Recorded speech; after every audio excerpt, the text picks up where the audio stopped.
There is a letter on the table in front of you. You wrote it 3 days ago. You have rewritten it 4 times since then. The paper is thin from handling, and the ink in one corner has smeared where your hand rested too long. You do not pick it up again. You already know what it says. The candle has burned down to 1/3 of its length. You do not know what hour it is. Somewhere past midnight, you think. The stone walls of the Tower of London hold no warmth in May, and the chill that has settled into this room has settled into you as well. You sit very still in the chair and listen to the river. You can hear the Thames at night if the room is quiet enough. A low, constant sound. It has been there every night since they brought you here 19 days ago. Tomorrow morning, you will walk out of this room for the last time. You were the Queen of England. You were the woman Henry Tudor loved for 7 years before he could have you. 7 years of letters, 7 years of waiting, 7 years of a king rewriting the laws of an entire kingdom so that he could stand before God and call you his wife. He broke with Rome for you. He dissolved the monasteries. He invented a new church, an entirely new English church, and made himself its head, all so that a marriage of 40 years could be declared invalid and you could take Catherine of Aragon's place. And now you are here, in the tower, in a room with thick stone walls and a candle burning down to nothing. Tomorrow they will lead you to a scaffold erected on Tower Green, just there, just outside this window, and a man will take your head with a single stroke of a sword. He is coming from Calais, this man. He was sent for specifically. He is considered the finest executioner in Europe. The finest. That detail sits with you in the dark.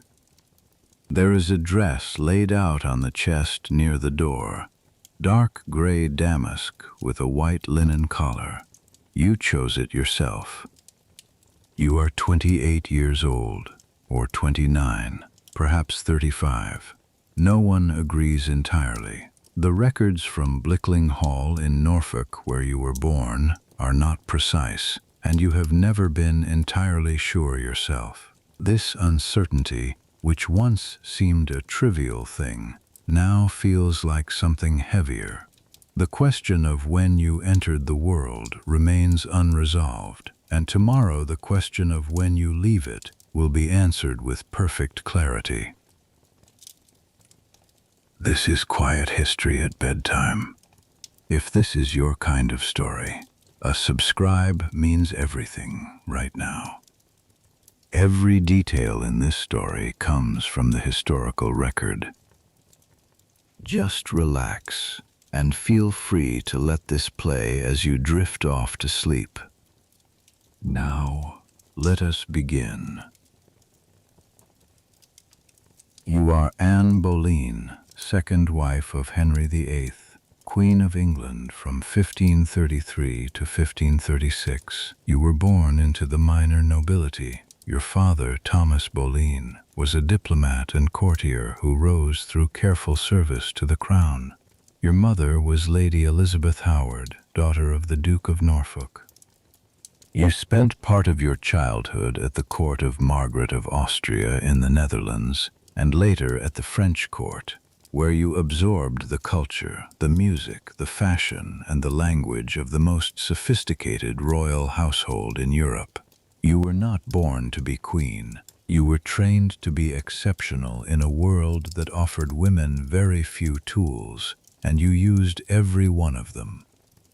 England, in 1536, is a kingdom in the middle of its own reinvention. Henry VIII has been on the throne for 27 years. He began his reign beloved, young, educated, athletic, musical, a Renaissance prince in every sense. But the decades have changed him. He is 44 now, already heavy. already troubled by the leg wound that will never properly heal, already a man who does not tolerate contradiction. The break with Rome, which you helped set in motion, has fractured the country along lines that will not heal for generations. Monasteries are being dissolved. Their wealth is flowing into the crown's treasury. Families who have prayed in the same parish churches for centuries are watching the old order dismantle itself.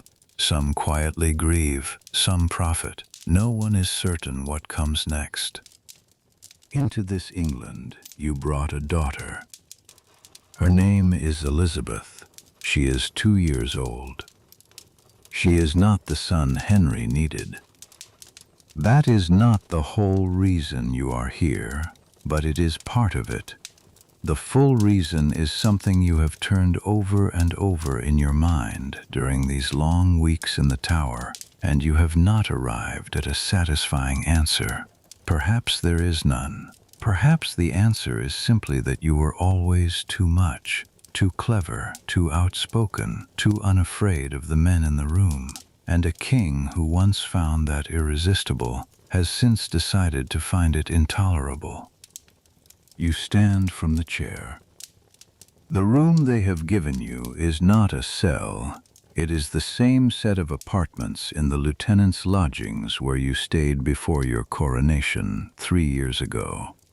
The same walls, the same window that looks out toward the White Tower. They have given you ladies to attend you, and a fire, and meals, and this candle. They have given you everything except the thing you want, which is to not be here at all. You cross to the window. Tower Green is dark. The scaffold is there, a darker shape against the dark, but you cannot see it clearly. Earlier today, in the long afternoon, you watched men hammering at it and had to look away. You turned toward the fire instead and asked one of your ladies to read to you. She read for 2 hours. You do not remember a single word she said. The Thames smell comes through the stone, salt and mud, and the particular heaviness of river water that has passed through a city. London is just beyond these walls. London, with its markets and bells and 10,000 small lives being lived in the dark. And you are in here, and the distance between those two things feels, at this hour, like a distance that cannot be measured. You have been in the tower before. That was different. The charges came quickly after the investigation began in April. Thomas Cromwell, the king's chief minister, a man of no noble birth who has built one of the most formidable administrative minds in the history of the English crown, had his reasons for wanting you removed. Some of them were political, some were personal, all of them were effective. The charges were adultery with 5 men, including your own brother George, conspiracy to murder the king, high treason. You have sat with these charges every night since they brought you here. The evidence was thin, gathered under torture and pressure. The confessions contradicted one another. Dates were given that placed you at locations you were demonstrably not. Mark Smeaton, a court musician, confessed, but he was the only one who did, and it is widely believed he confessed under the rack, under conditions where a man will say anything to make it stop. The other 4 men, Sir Henry Norris, Sir Francis Weston, William Brereton, your brother George, all denied everything and all died for it anyway. They were executed 4 days ago. You stood at this window. You told yourself you would not watch, but when the moment came, you could not make yourself turn away. You owe them that much. You owe George that much. George Boleyn, your brother, older than you by perhaps 3 years. He was quick, your brother, quick in speech, quick in wit, quick to laugh and quick to anger. He was a gifted poet. He spoke French as well as any man at court, and came to court before you did, established the ground on which you later walked. It was George who brought you back from France when your father decided you were needed at home. He died 4 days ago on Tower Hill. He died the way he had lived, with something that looked, from a window across a courtyard, like composure. You have been trying to be worthy of that.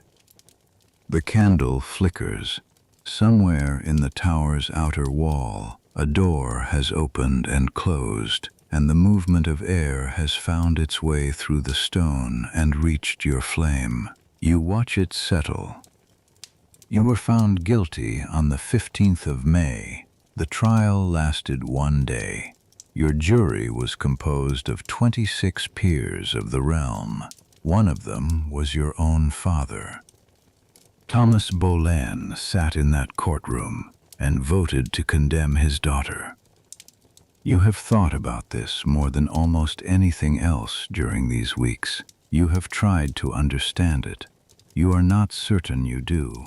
Your father is a man who has spent his entire life building position and status through proximity to power. You and your sister Mary and your brother George were instruments of that ambition as much as you were his children. You were always aware of this. You accepted it, mostly. It was the world you lived in. But he voted to condemn you. You do not push the thought away. You let it sit there, the way it has been sitting all this time, unresolved, because it cannot be resolved. The fire has burned low. The room is colder now. Your ladies are sleeping in the outer chamber, all except Margaret, who asked to stay awake with you, and whom you sent to bed an hour ago, because there is nothing for her to do, and you could see how it was wearing on her, the way she kept almost crying and then stopping herself. She is 19. She has been in your service since she was 16. Her grief for you is completely genuine, and you found tonight that genuine grief is the hardest thing to be in the room with. You are not crying. You did your crying in the first days. There was a period in the first week when you could not stop, a kind of shaking that took hold of you in the nights and did not release you until near dawn. The ladies attended you through it. They were afraid, you think, afraid of your grief, afraid of their own, afraid of what was coming. You held each other up the way women do, the way women always have in these close stone rooms where history happens to them. Then the crying stopped. You cannot explain exactly when or why. Perhaps you arrived somewhere on the other side of it. Perhaps exhaustion did what time could not. Now you are simply here. The guard outside is pacing.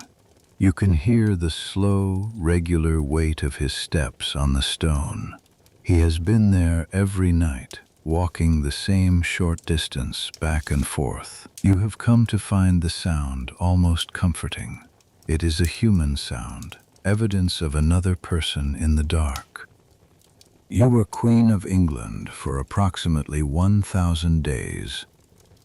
That is not a round number. It does not feel like a round number. But you have counted it during these nights in the tower, because the counting gives you something to do with your mind. You were crowned in June of 1533 at Westminster Abbey, in a ceremony that lasted most of a day and was attended by most of the nobility of England. Archbishop Cranmer crowned you, the first Archbishop of Canterbury to conduct a coronation after the break with Rome. That detail was not lost on anyone present, least of all you. You were the reason for the break. The crown on your head was the proof of it. 7 pounds. That is how much a crown weighs. This is something most people do not know. You did not know it before they placed it on your head. £7 on the top of the skull is enough to feel not painful, but present, a constant reminder of what you are carrying. 1,000 days later, you are carrying something else. In those 1,000 days, you championed the reform of the Church.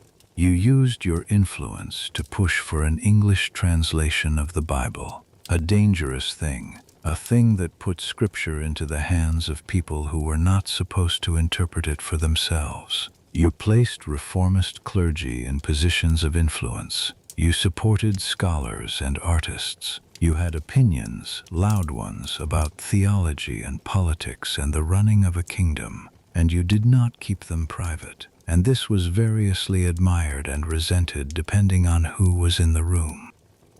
You reach for the candle and cup your hand around it, watching the flame lean toward your palm. It wants to go somewhere. It always wants to go somewhere. That is the nature of fire. Reach, seek, consume. And when the thing it reaches for is not there, it simply trembles in place. You set your hand back down. Outside, the guard has paused in his pacing. A brief break in the rhythm, a moment of stillness, and then the steps resume. Step, step, step, turn. The river beneath it all, constant, moving without stopping toward the sea. The night is long. You stay with it. You think about the letter on the table, the one to Henry, the one you cannot send now and could not send before. You told him you were innocent. You told him that whatever faults you carried, the charges laid against you were false. You told him you did not fear death, but that you feared dying under his hatred, and that you wished for his favor not for your own sake, but for the sake of your daughter. You do not know if it was ever delivered. The wardens who attend you are courteous and say very little. You have learned not to ask questions you will not receive answers to. You think about Catherine of Aragon. She died in January of this same year at Kimbleton Castle, a cold house in a flat part of England where Henry sent her after stripping her of her title, her daughter, her court. She spent the last years of her life insisting she was still queen, still the legitimate wife of the king, still the mother of the true Princess Mary. She wrote letters to the Pope. She wrote letters to her nephew, the Holy Roman Emperor Charles V. She prayed for hours each day. She refused to sign any document that acknowledged Henry's second marriage as valid, which means she refused to acknowledge you. She died without ever signing it. In her final letter to Henry, written when she knew she was dying, Catherine called him her most dear lord, king and husband. She asked him to care for their daughter. She said she pardoned him everything. You have read this letter. A copy of it reached you through the channels that such things reach people at court, and you read it in one of those months when you were still queen and still had access to information, and you read it and felt something you did not expect to feel, which was not quite guilt and not quite sorrow, but something adjacent to both. Catherine was your enemy, or had been your enemy, for most of a decade. She stood between you and everything you wanted, and then she died in a cold house forgiving the man who had put her there, and you are in a cold room at the end of everything, and you understand now what she understood then, that the forgiving is not for him. The forgiving is the last thing that belongs to you. You have been thinking about this, about what belongs to you, at the end of what you have, not possessions. Those are already distributed, already assigned, already on their way to other hands, but the way you carry yourself through what remains, the words you choose, the face you show to the people who will be watching tomorrow, the last record you leave of yourself. These things still belong to you. You stand again, slowly, and walk to the window a second time. Tower Green is unchanged, dark, silent, the scaffold a shape in the darkness. The sky above the tower walls is the deep blue-black of a night that is not yet thinking about morning. The stars are not visible. There is too much cloud, the kind that sits low over the Thames in spring, the kind that makes the city smell of river damp and coal smoke. Somewhere in that city, people are sleeping. 10,000, 50,000 people in their beds, in their houses, in their taverns and their doorways.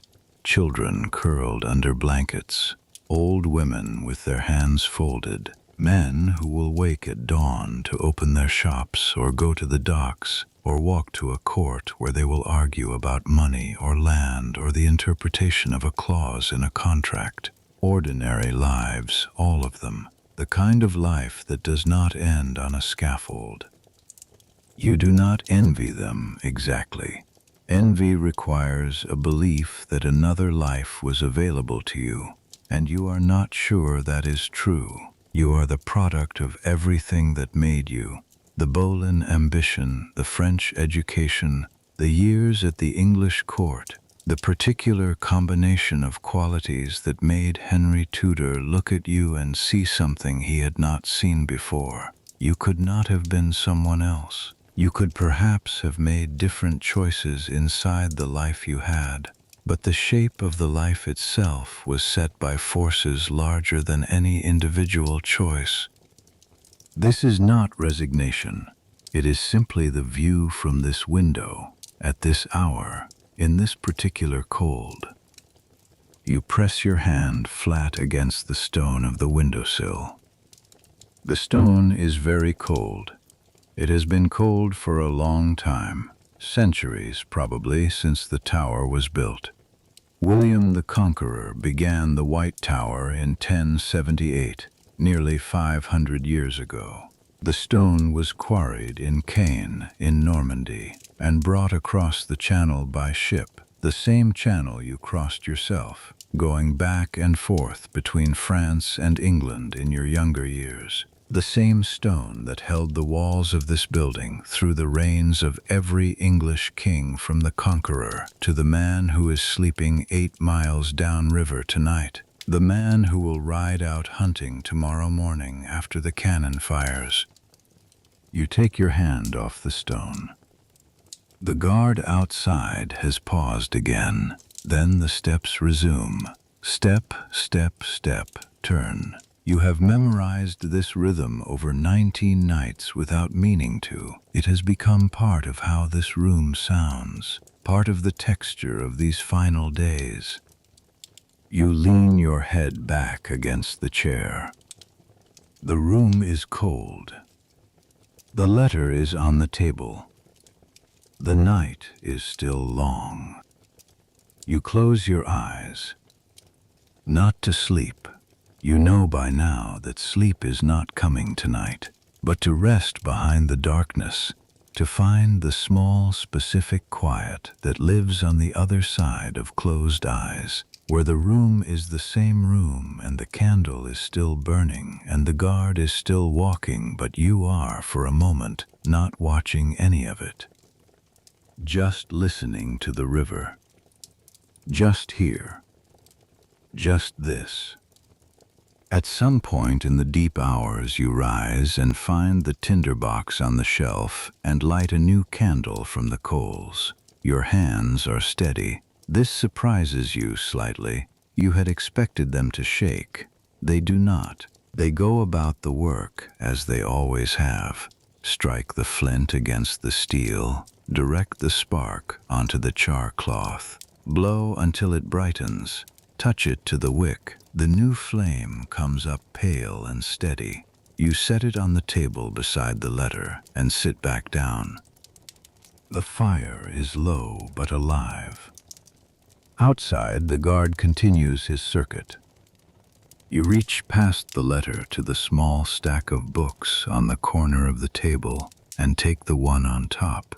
It is a psalter, a book of psalms that you have had with you for most of your adult life. The binding is worn, the pages marked in half a dozen places with small slips of paper. You do not open it to read. You hold it the way you would hold any object that has been with you long enough to carry a kind of warmth that has nothing to do with temperature. You have been thinking about France, not deliberately, but in the way that the mind, when it cannot sleep and has nowhere useful to go, moves backward along the routes it knows best. You have found yourself returning again and again to the years you spent at the French court, the years before all of this, the years when you were simply a girl being educated, learning how to exist in a world you had not yet chosen. You were perhaps 12 years old when you first arrived at the court of Margaret of Austria in Mechelen, in what is now the Netherlands. Your father had arranged it, Thomas Boleyn, ever the diplomat, ever cultivating the connections that would advance his family's standing. Margaret of Austria was the regent of the Netherlands and one of the most powerful women in Europe, the daughter of the Holy Roman Emperor Maximilian I, the aunt of the future Emperor Charles V. Her court at Mechelen was a center of humanist scholarship and musical culture, and she had assembled around her a group of ladies and scholars that made her household one of the finest educational environments on the continent.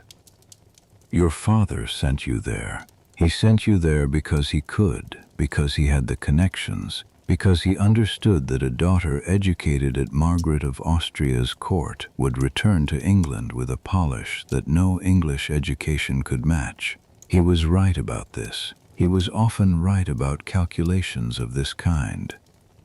What he perhaps did not fully account for was what it would make of you.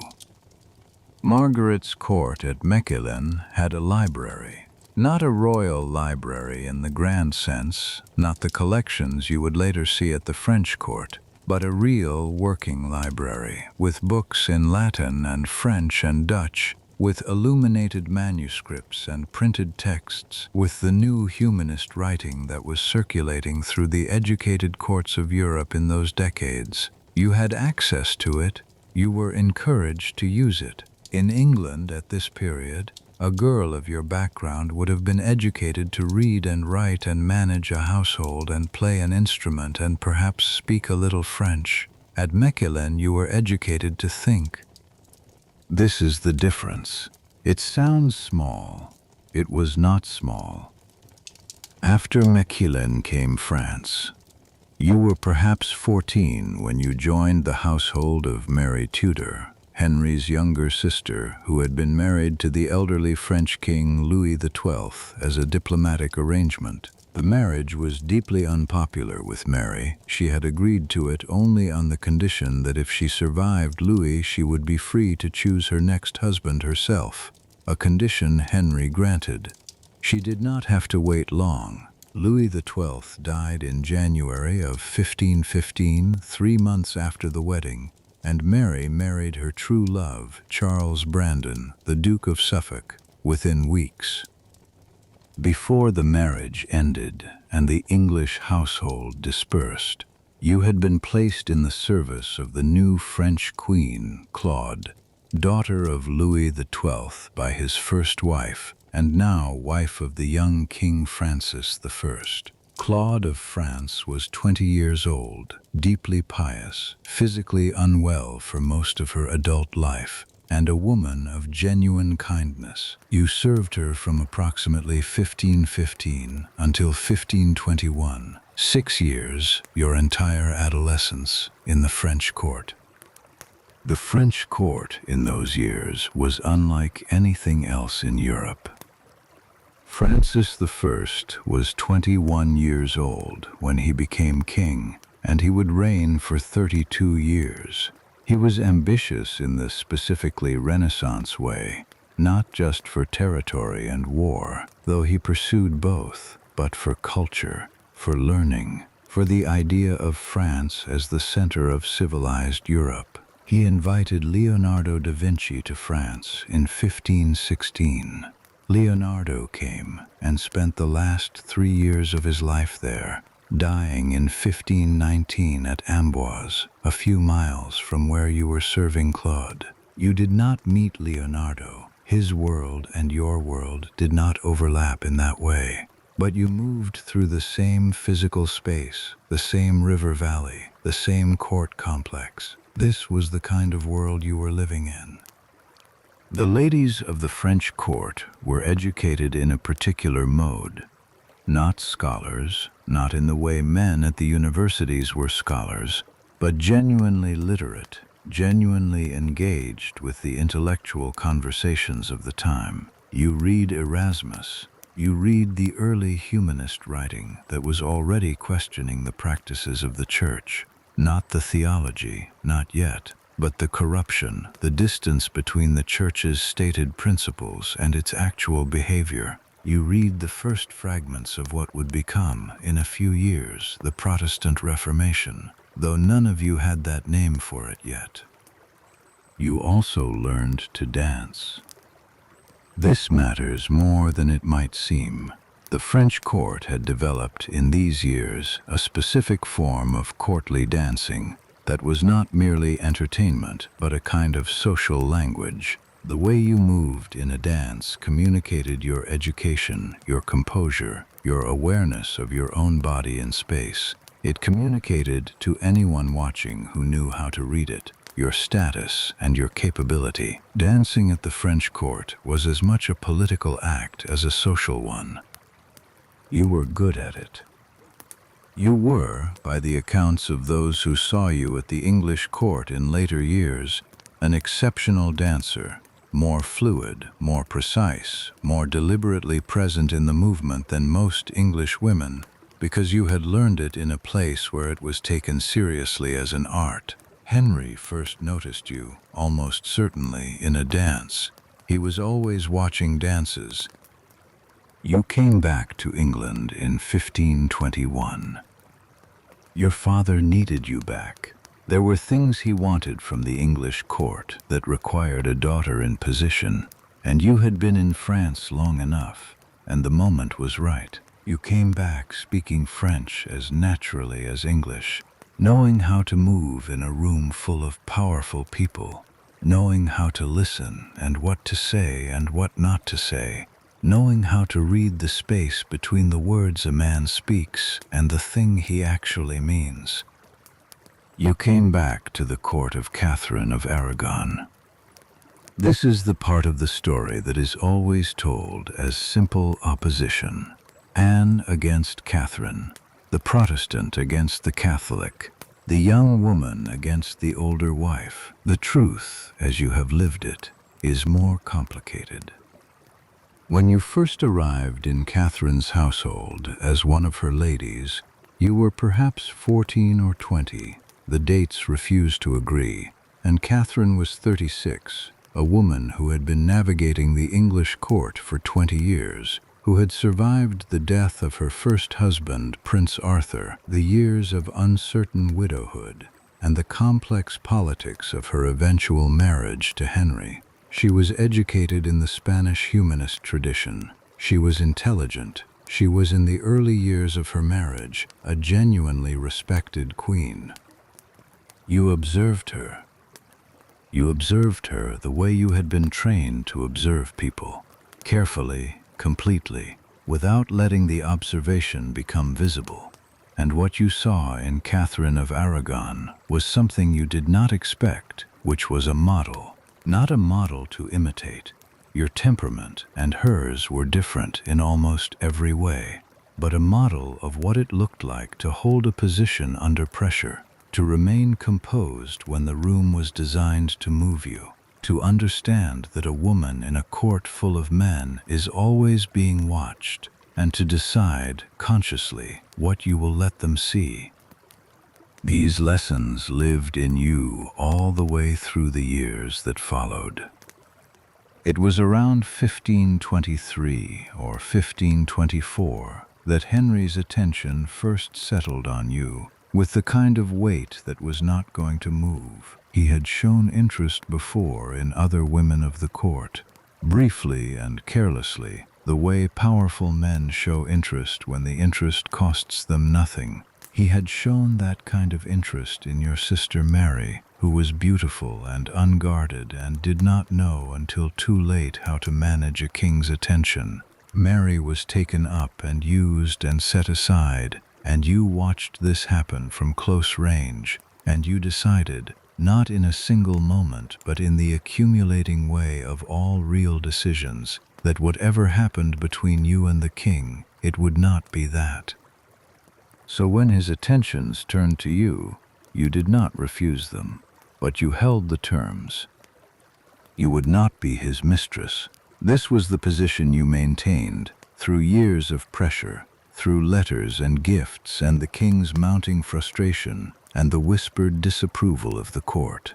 You would not be taken up and used and set aside. If the king wanted you, he would have to want you in the way that made you his queen. 7 years. Henry waited 7 years. He wrote 17 letters, by the count that has been preserved, though you believe there were more that were lost or destroyed. The letters are in the Vatican Library now, seized from your papers at some point, sent to Rome as evidence of the king's behavior. In them, Henry calls you his sweetheart, his darling. He writes of missing you when court is away from London. He writes with the genuine, slightly awkward sincerity of a man who has never had to wait for anything in his life and has discovered for the first time what waiting feels like. You have those letters memorized, not because you sat and memorized them deliberately, but because letters reread often enough become part of the mind. He wrote, "I beg to know expressly your intention touching the love between us." He wrote, "Wishing myself, especially of an evening in my sweetheart's arms." He wrote things a king should perhaps not put to paper, things that are now in Rome being used to argue about the validity of his first marriage and the chaos that followed.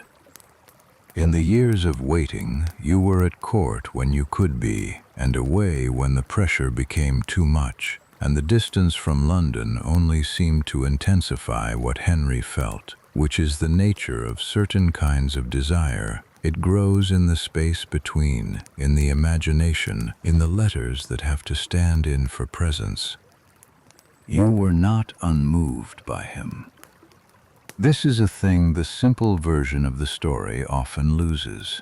The simple version needs you to be either a pure victim of royal power or a calculating seductress working a scheme. The truth is less useful for stories, but more accurate. You were a woman who found herself genuinely drawn to a man who was also genuinely dangerous, and you navigated that combination over 7 years with as much skill and as many miscalculations as anyone would in that situation. He was, in those years, still capable of charm, still capable of the kind of attention that makes a person feel, for the moment it is given, like the only real thing in the room. He was learned. He had written a theological treatise before the break with Rome that earned him the title Defender of the Faith from the Pope, which has since become one of the more bitter ironies of his reign. He played the lute. He composed music. He danced well. He was a man who had been given everything since birth and had not yet become fully the thing that giving everything to a person eventually makes them.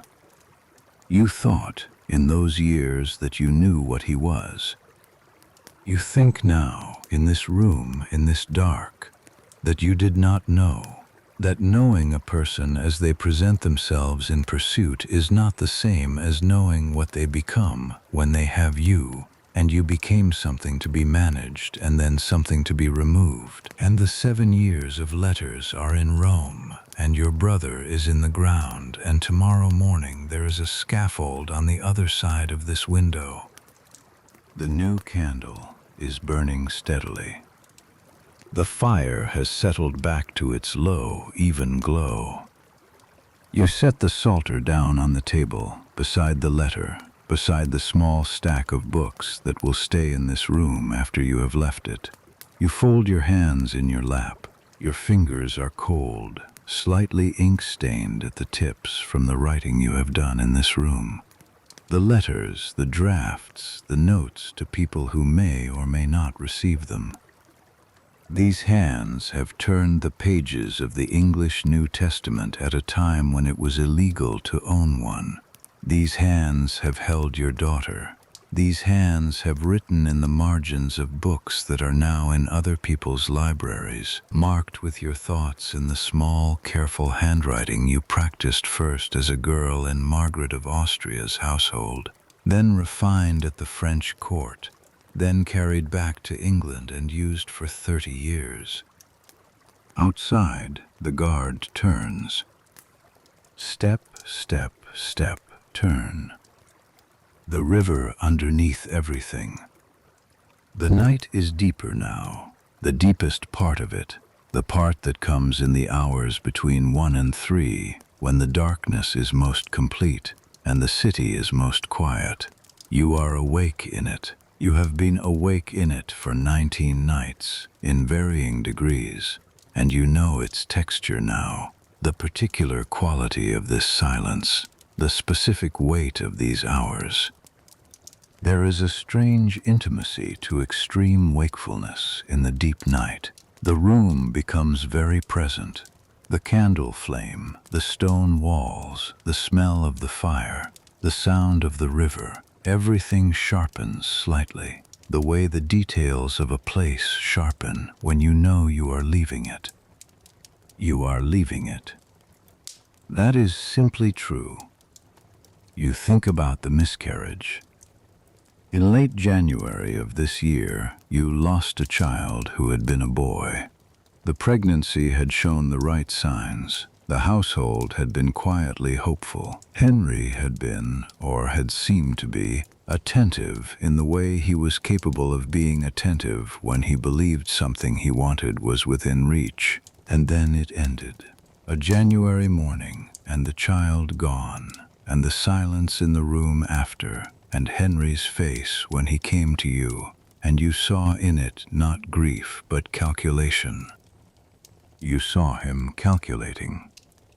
That was the moment, not the trial, not the arrest in April, not the charges read aloud in a court with your father in the jury. The moment was January, when you saw your husband's face over the body of your lost son, and understood that the calculation had already moved past the loss and on to the question of what came next.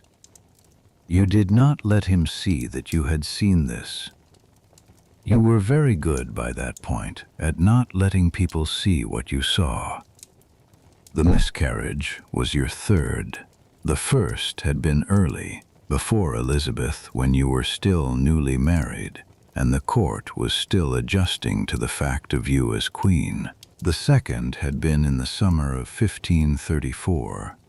A girl, the midwives thought, though the pregnancy had not progressed far enough to be certain.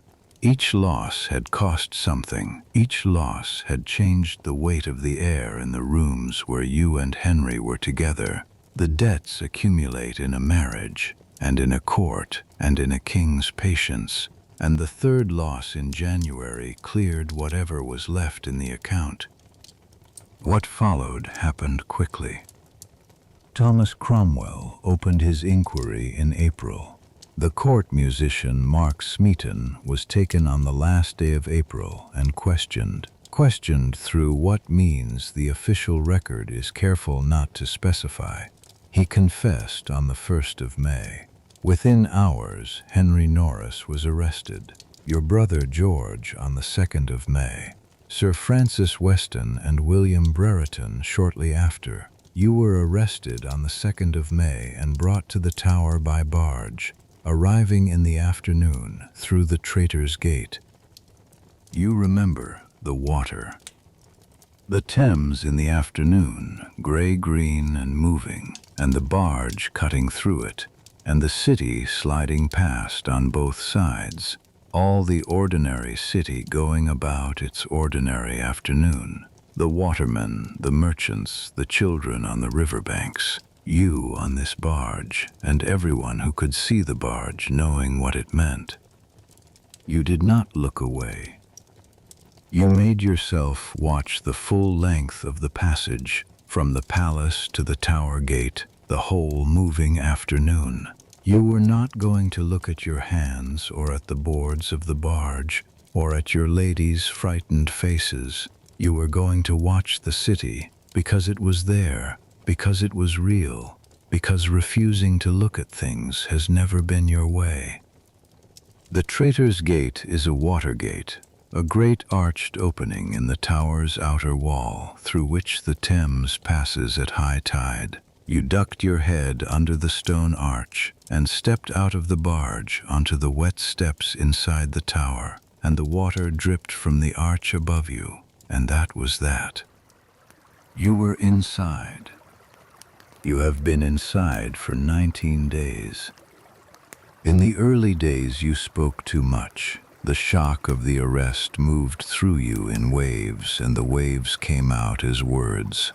You spoke to your ladies, you spoke to Kingston, who was careful and courteous and wrote down everything you said and sent his notes to Cromwell. You spoke sometimes to yourself in the nights, working through the charges aloud as if argument could dismantle them.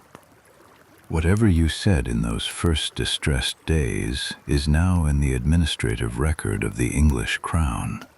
You have made peace with this. The words that could be twisted have already been twisted. The record is what it is. What you said in private no longer matters. What matters now is what you say in public. Tomorrow, on the scaffold, the words you have been composing for 2 weeks, the words that protect Elizabeth, the words that give Henry the exit he needs without condemning yourself with your own voice. You have them ready. You stay with the candle. You stay with the room. The night goes on. The candle has burned to its halfway point. You did not notice it happening. You were somewhere else, in France, in the past, in the long corridor of everything that brought you to this room, and the candle burned without you watching it, which is the way time moves when the mind is elsewhere. Now you are back. The room is the same room. The fire is the same low fire. The river is the same river. You pick up the Psalter again, and this time you open it. The page you turn to is not a page you chose deliberately. It is the page the book opens to most naturally. The page it has been opened to so many times that the spine has learned to fall there. Psalm 22. My God, why hast thou forsaken me? You have read this psalm more times than you can count, in Latin first and then in English, and it has meant different things at different points in your life. As a girl, it was simply scripture, to be memorized and recited. As a woman at court, it was the prayer of someone in extremity, someone calling out from a place of genuine abandonment. Tonight it is something else. Tonight it is simply true. You read it slowly, letting each line sit before moving to the next. The psalmist is surrounded by enemies. The psalmist's strength is dried up like a potsherd. The psalmist is brought into the dust of death, and then, at the end, after all of it, after the full weight of the abandonment has been stated without softening, the turn, he hath not despised nor abhorred the affliction of the afflicted, neither hath he hidden his face from him, but when he cried unto him, he heard. You close the book. You sit for a long time without moving. Elizabeth. She comes to you the way she always comes to you in these nights, not as a thought you choose, but as a presence, a weight, the specific gravity of a person you love who is somewhere else and cannot be reached. She is at Hatfield. She is asleep, probably, in the way children sleep, completely, without reservation, the whole small body given over to it. She is 2 years old. She has been at Hatfield since she was 3 months old, established in her own household with her own staff, as is the custom for children of royal rank. You have seen her perhaps a dozen times since then. A dozen times in nearly 2 years.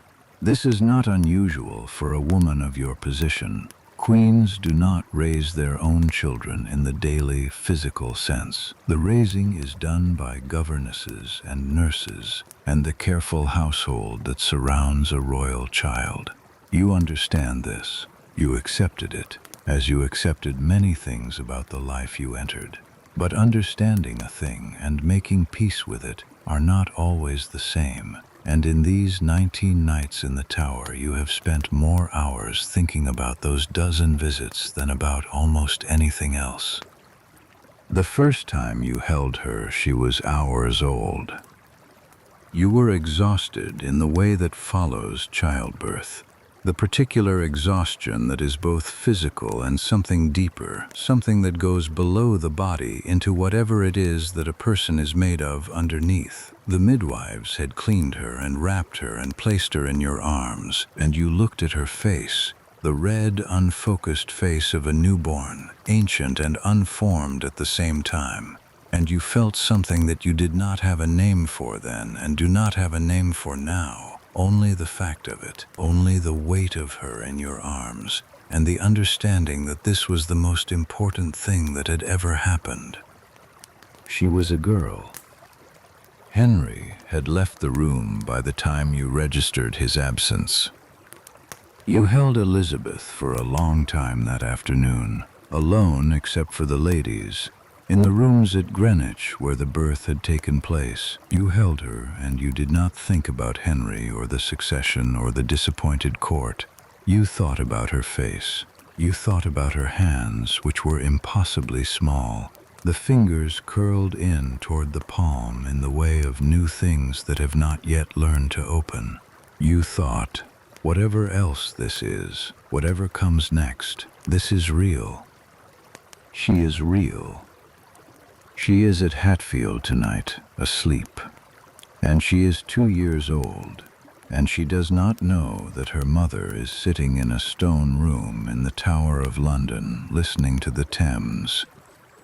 She will be told eventually that you died. How she will be told, by whom, in what words, with what understanding of what it means, you do not know. She will be too young for years to understand death in the way adults understand it. She will know absence before she knows death. She will know that the mother who came sometimes, who held her sometimes, who was a presence at the edge of her world, she will know that this presence stopped. The stopping will precede the understanding of what stopped. You hope she is surrounded by people who are kind to her. This is not a certainty. The political situation around Elizabeth is already shifting.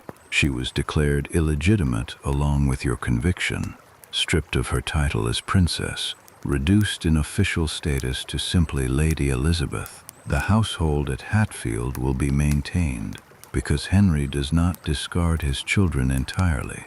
But what her life becomes now depends on people and circumstances you cannot control from here. Lady Bryan will care for her. You believe this. Margaret Bryan is a practical woman, an experienced one, a woman who has managed royal nurseries before and knows how to shield a child from the worst of what the adult world produces. She will need shielding. The years ahead will not be simple. You reach for a sheet of paper. You have been writing letters throughout your time in this room, to Henry, to Cranmer, to various people at court, drafts and redrafts of things that needed to be said.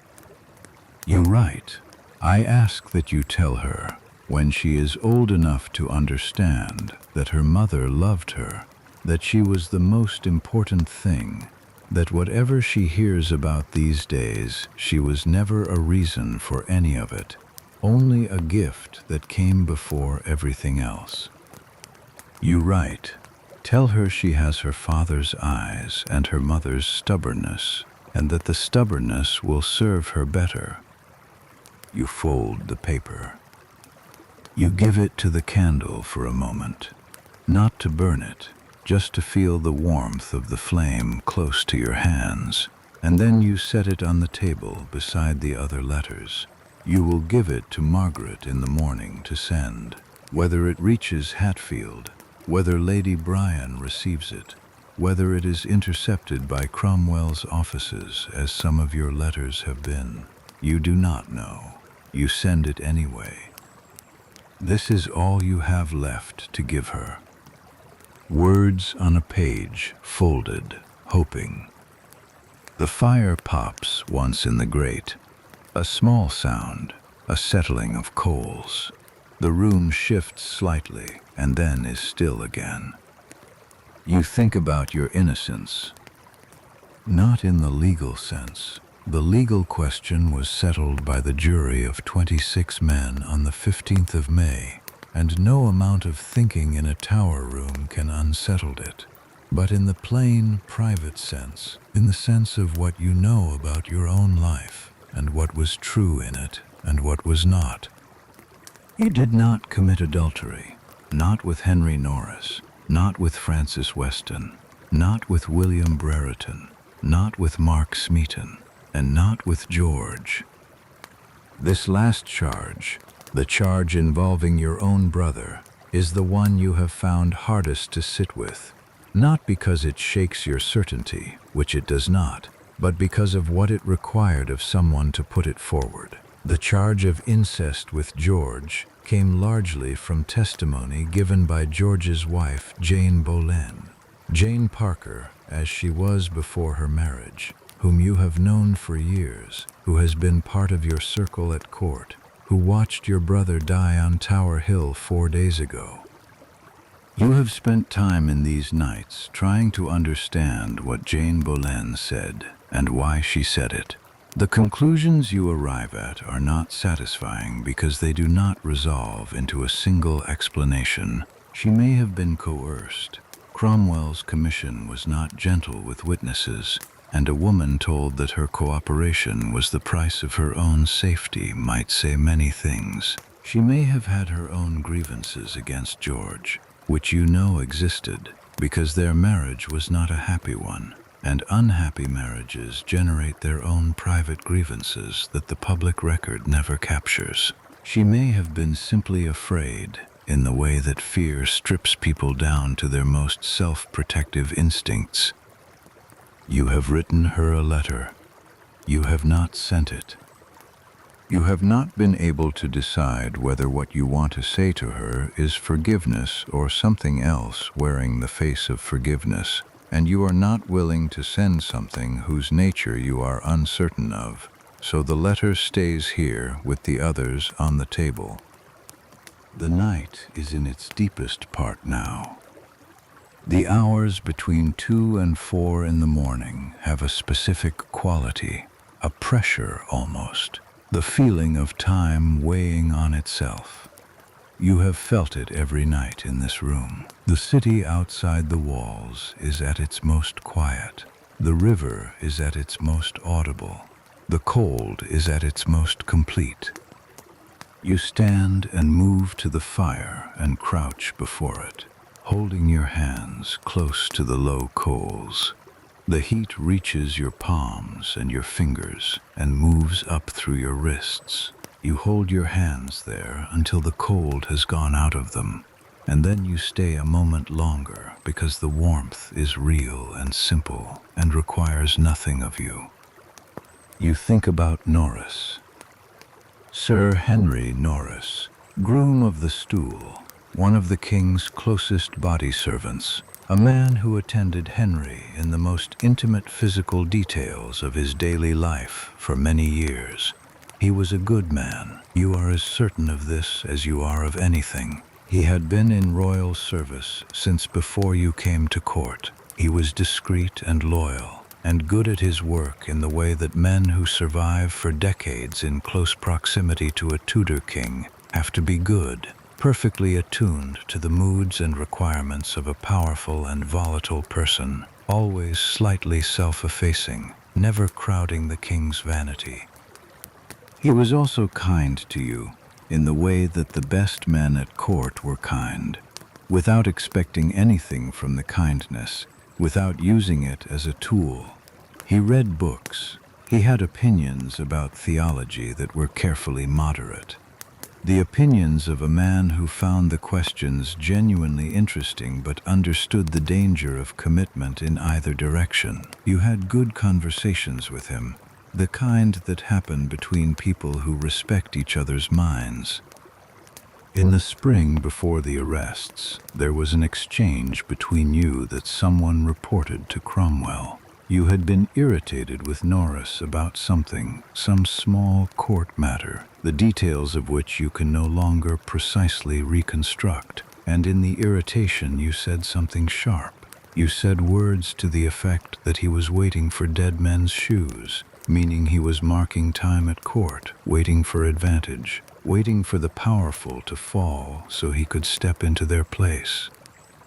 It was not what you meant, or it was what you meant in the immediate irritated moment, and was not what you meant as a considered statement. But someone heard it, and the hearing became the report, and the report became evidence of a conversation that implied improper relations between a queen and a courtier. He denied everything at his trial. He was convicted anyway. He was executed on the 17th of May, 2 days before your own sentence will be carried out. You cannot undo what you said. You crouch by the fire, and you let this sit in you without trying to resolve it. It was careless. It was the kind of carelessness that exists in everyone, the small, sharp words that pass between people who know each other well, never meant to travel beyond the corridor where they were spoken. But they traveled, and a man is dead partly because of them. This is not the same as guilt for the charges laid against you. The charges were false, but this smaller thing, this specific carelessness, is real. You carry it. You will carry it out of this room tomorrow, and that is as it should be. The coals have settled further. You stand up from the fire. The window is dark still, but the quality of the dark has shifted, not toward light exactly, but away from the deepest dark, the first fractional movement of the night toward something else. It is perhaps 3 in the morning, perhaps later. Your ladies are sleeping in the outer chamber. The house is quiet. The guard outside has settled into his rhythm so completely that you no longer consciously register the footsteps, only notice them when they stop. They have not stopped. He is still there. You go back to the chair and sit. The letter to Lady Bryan is on the table. The letter to Henry is on the table. The unsent letter to Anne Boleyn is on the table. The Psalter is on the table. These are the objects of these 19 nights, paper and ink, and a worn book, and a candle burning slowly down. You fold your hands. The fire is low. The river moves. The night is not done yet, but it is past its worst, and you know it, and you sit in what remains of it, with the particular stillness of someone who has been through something and is still here. Still here. Still breathing. Still waiting for the morning that is coming, whether you wait for it or not. You think about the English Bible. You had William Tyndale's translation of the New Testament in your possession before it was legal to own it. This is a fact that your enemies used against you, Evidence of dangerous sympathies, evidence of the Lutheran leanings they were always trying to attach to your name. But you did not read it as a political act, or not only as a political act. You read it because you believed that the words of Scripture belonged to every person who could read, and that keeping them locked in Latin was a way of keeping ordinary people away from God, which was also a way of keeping them dependent on a church that needed their dependence. This belief cost you things. It also gave you things. The reformers you supported, the men you placed in positions of influence in the church, the scholars you protected and promoted at court, they are still there, most of them, still working. The English Bible will be published with official royal authorization in 1537, just over a year from now. Though you cannot know this, the Great Bible, it will be called, translated by Miles Coverdale in part from Tyndale's work, authorized by Thomas Cromwell, placed in every parish church in England so that anyone who walked through a church door could read it. Tyndale himself will be executed in October of this year, strangled and burned at the stake in the Netherlands for the crime of translating the Bible into English. You cannot know this either, sitting here in the dark. You know only that he is alive somewhere, continuing his work, and that the work matters, and that whatever else happens, the words are already loose in the world and cannot be called back. This is the thing about words. Once they exist, they exist. Once they are spoken or written or printed, they go where they go and do what they do, and the person who first put them into the world cannot follow them or control them. Henry Norris cannot unsay the thing you said to him in the corridor. Tyndale cannot unwrite the translation he made. You cannot unwrite the margins of the books you annotated, the letters you sent, the arguments you made in rooms full of men who disagreed with you. You were always going to be a person who put words into the world. You were trained to it from girlhood, the French court, the humanist libraries, the education that gave you not just language, but the belief that language was a tool that belonged to you as much as to anyone. Margaret of Austria had her own library. Claude of France read and prayed and kept her own counsel. The women who shaped your early education were not passive ornaments of their courts, but thinking people who understood that the mind was an instrument and that keeping it sharp was a form of survival. You sharpened yours. You used it. You are using it now, in this room, in the dark, turning the events of your life over in it, examining them not with the hope of changing anything. Nothing can be changed, but because thought is the thing you have and the room is quiet and the night is long. The Psalter is on the table. My God, why hast thou forsaken me? And then, at the end, he heard. You hold that. The fire is low. The river moves. The night is not done yet, but it is past its worst, and you know it, and you sit in what remains of it with the particular stillness of someone who has been through something and come out still breathing on the other side. Still here. Still in the deep dark before dawn, entirely yourself. The candle burns. The guard walks. The city sleeps beyond the walls. You wait. The dark outside the window is changing. Not toward light, not yet, but away from the absolute darkness of the deepest night, the first movement of the hours before dawn, when the sky begins to separate itself from the earth, when the shapes of things at the edges of vision stop being completely black and become simply dark. Tower green below you is resolving out of nothing. The scaffold is there. You can see the outline of the steps. You do not look away from it. You made a decision sometime in the last hour. Not a dramatic decision, not one that announced itself, but a quiet settling into something, that you were done looking away from the scaffold, looking away from what tomorrow is. You have spent these weeks managing your attention, directing it toward things you could bear and away from things you could not.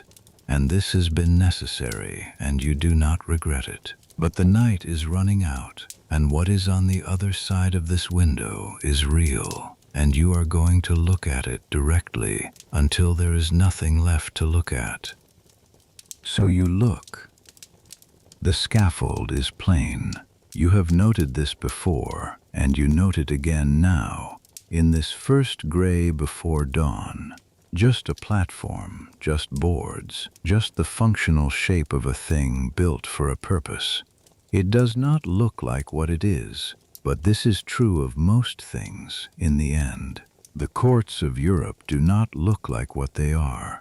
The legal instruments that condemned you do not look like what they are. The man who sent 17 letters calling you his sweetheart does not look in those letters like what he turned out to be. Things rarely look like what they are. You turn from the window. The fire needs attention. You have been letting it go down without adding to it, and now the coals are nearly spent, and the room is the coldest it has been all night. You find the small stack of wood beside the hearth and place 2 pieces on the coals carefully, the way you were shown years ago. Not dropping them, which smothers the heat, but laying them at an angle so the air can move beneath. You crouch there and watch until the wood catches. A small yellow flame takes hold at the corner of the lower piece, finds its way along the grain, strengthens. You stay crouching by the fire for a while. The heat comes at your face and hands. The wood smell rises. Clean, slightly sweet, the smell of something becoming something else. You watch the flame do its work. George could start a fire in any conditions.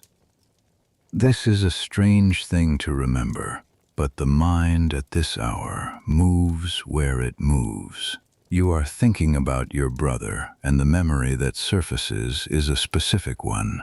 A hunting trip years ago when you were both younger and the world was simpler, and rain had come in and the campfire had gone out and everyone was cold and irritable. George had crouched over the tinderbox for perhaps 20 minutes, sheltering the spark with his body from the wind, methodically, without frustration, until the fire came. He had a particular patience for that kind of work.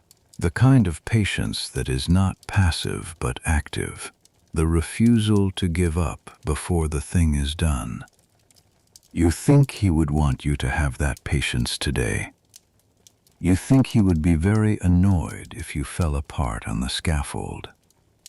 This makes you want to smile, and you let it, just slightly, in the privacy of this room before dawn. Because George would have found something to be amused about in almost any situation, and that was one of the best things about him, and you are allowed to remember it. George Boleyn was tried on the 15th of May, the same day as you. His trial was separate, conducted before yours. He was charged not only with adultery, with his own sister, but with speaking disparagingly of the king, with questioning whether the king was truly Elizabeth's father. These charges were read aloud in open court. George sat and heard them and denied them all. He was convicted anyway. The verdict was decided before the trial began. The trial was the form. The verdict was the content. He was permitted to speak before sentencing. He spoke well. He denied the charges clearly, and without the kind of passionate self-defense that could be made to look like guilt. He thanked the king for his past favors. He asked God's forgiveness for his sins, which was the expected formula, but he said it in a way that made clear he was confessing to the sins of an ordinary man's life, rather than to the extraordinary sins he had been charged with. He was not going to die acknowledging things that were not true. He was executed on Tower Hill on the 17th of May. That is 2 days ago now. You stood at this window. You watched him climb the steps. You watched him speak, though you could not hear the words from this distance. You watched the crowd that had gathered, the few hundred people who were permitted on Tower Hill for this execution, the officials and the guards and the ordinary Londoners who came to watch because this is what people do, because the spectacle of death at the hands of the state is something that draws people whether they want it to or not. You watched. You did not look away. Afterward, you sat very still for a long time, and Margaret sat beside you, and neither of you spoke, and the afternoon moved through the room in its ordinary way, the light shifting as clouds moved across the sky, and you stayed with what you had seen until you had fully seen it. This is something your father never understood about you. Thomas Boleyn was a man who managed reality by managing his proximity to it, by staying in the parts of any situation that were useful and keeping himself away from the parts that cost too much. He was a skilled courtier and a cold father, and a man whose vote at your trial was, in its way, the most complete expression of everything he had always been. He kept himself away from the parts that cost too much. You have never been able to do that. You stand up from the fire. The room is warmer now. The new wood is burning well. You wipe your hands on the cloth near the hearth and look around the room. The dress is on the chest near the door. Dark gray damask, white linen collar. You chose it 3 days ago after considerable thought, which is the kind of thought you have always given to things that other people dismiss as trivial. The dress you wear today is not trivial. It is the last public statement you will make about yourself, made without words in the medium of cloth and cut and color. Dark gray says composure. It says nothing performed, nothing theatrical. It says, I have looked at what this morning is, and I am wearing a color that does not lie about it. The white collar says clarity, the clean line at the throat, precise, uncluttered. This is what you want to say in cloth to the people who will be watching. You cross to the chest and touch the fabric briefly. The damask has a slight texture under your fingers, a woven pattern that catches the light differently as the cloth moves. Good cloth. You have always worn good cloth, and this has never been about vanity in the simple sense. Clothing is a language, and fluency in it is as important as fluency in any other. The French court taught you this explicitly. Margaret of Austria's ladies knew it without being taught. Every woman who has ever navigated a court full of powerful men has known it, because it is one of the few languages available to them that men cannot take away. Your last fluency will be gray damask and white linen. You leave the dress where it is and go back to the chair. The sky outside the window is lighter now, the deep blue of the hours before dawn. The clouds showing their edges in the earliest suggestion of coming light. The Thames smell is stronger at this hour, before the wind picks up. Salt and mud and something beneath both that is simply the smell of the river itself, old and present and indifferent to everything built along its banks. You find this unexpectedly comforting. Not in the way of easy consolations about nature outlasting human arrangements, but in the plain fact of something very old simply being what it is. The river does not know about the trial. The river does not know about the scaffold. The river moves through the city the way it has moved through every city built beside it, carrying everything that falls into it toward the sea. You think about what remains after a person is gone. Not the body. That is a solved problem, already arranged. You will be buried in St. Peter ad Vincula, the chapel on Tower Green, beside your brother. The body is not what you are thinking about. What remains is the other things. The books you read and marked and lent and argued over. The reformers you placed in positions where they could do the work they believed in. The English Bible that is coming, and you believe it is coming. You have to believe it, because the work is already done and in the world and cannot be fully stopped. The scholars and clerks and quiet men of learning who were in your household and will continue their work after you are gone. The conversations you had in rooms full of men who disagreed with you, and the small shifts those conversations may have made in what was possible. These things remain. Not under your name. The official record will call you a traitor and will not dwell on what complicates that account. But the things themselves exist. They are in the world. They move forward without you, the way rivers move, the way anything that has been set in motion moves, not under anyone's direction anymore, but carrying the direction it was given. And Elizabeth above all. You have been thinking about her in a different way in this last hour, not with the particular grief of the earlier night, the sharp ache of distance and loss, but with something quieter, something almost like trust. Not in any person or institution, none of which have earned that trust tonight, but in her, in the person you believe she already is and will become. She is 2 years old. You cannot know what she will be. You can only know what you have already seen. The specific quality of her attention when something interests her, the way she holds a thing she is examining with both hands and turns it over with complete concentration, the way she pulled herself upright against the side of her cradle, at an age when children are not yet supposed to do this, and stood there briefly before falling, and looked startled, and then tried again.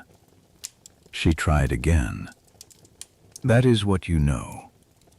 Margaret will be waking soon. You can hear the first birds now, very faint through the tower's stone. Not birdsong exactly, not yet, but the first small sounds of birds beginning to register the approaching dawn. They are somewhere in the gardens or the trees along the outer walls, and their sound is the first animal acknowledgement that the night is ending. The sky has its first faint color. Not gold, just a slight warming of the white, a suggestion at the horizon's edge that somewhere beyond the clouds the sun is doing what it always does. The scaffold is clearly visible now. You can see the boards, the railing, the steps. You can see the place on the platform where you will stand. You look at it. You breathe. The door of the outer chamber opens softly. Margaret's footsteps moving toward your door.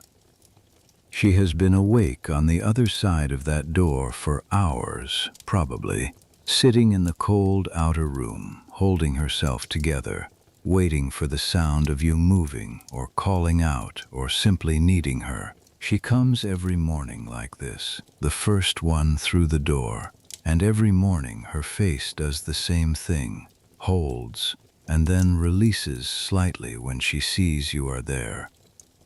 This morning she will see you standing at the window in the first light, and you will turn toward her. And the day that has been waiting on the other side of this long night will begin. You think, in the last minutes before she comes, about what you will say. Not the speech, not the scaffold words that you have rehearsed and are ready. Those belong to the public mourning, to Tower Green, to the record that Cromwell's clerks will make and send to the king, and file in whatever archive exists for such things. Those words are already fixed. They will not change between now and the hour you speak them. What you want to say to Margaret is something different. You want to say you were good to me. In this room, in the nights when the grief was worst and the days when the waiting was worst, you were present in the way that matters, not with false comfort, not with hollow reassurances, but simply present, your actual self, sitting with what was real, instead of trying to make it into something easier. You want to say, I know what it cost you. I know that sitting with someone through weeks of this is a thing that marks a person. I know you will carry this. I am sorry for the weight of it, and I am grateful for it at the same time, and I do not know how to hold both of those together, except to say them plainly. You want to say, take care of yourself when this is over. That is the most specific thing you want to say. Leave the tower, go back to your family, eat meals, sleep. Let the ordinary world have you back. Do not spend years in the grief of this when there is a whole life available to you on the other side. Whether you will say these things, or some version of them, or none of them, you do not know. Words rarely come out as prepared. The gap between what you intend to say and what you say when the person is in front of you is where most of the real speaking happens. You have always known this about language. You have always been better in the gap than in the preparation. The birds outside have grown slightly louder. The sky's color has deepened, the pale edge of it resolving now into something that is unmistakably light. Not the sun, still not the sun, still cloud-covered, still the gray May sky, but light, actual morning light, arriving as it always does, indifferent to whether you are ready for it. You are as ready as you will be. You have been thinking, in these final minutes before Margaret's knock, about what it means to die well. Not in the abstract. You have been thinking about what it means for you, specifically, in this specific situation, given the specific person you are and the specific record you will leave. Dying well, in the context of a public execution in Tudor England, has a formal definition. It means going to the scaffold with composure. It means speaking correctly, acknowledging the law, thanking the king, asking forgiveness for your sins without specifying which, dying in a way that gives the onlookers nothing to carry home as scandal or spectacle. It means kneeling when required and holding still and not making the executioner's work more difficult than it needs to be. This formal definition is not nothing. You intend to fulfill it completely.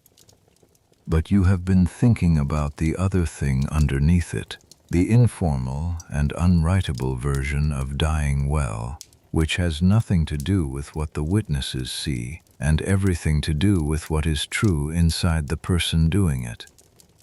You think dying well, in that sense, means dying as yourself. Not the self the charges described. Not the self Henry's court constructed in the months before your arrest.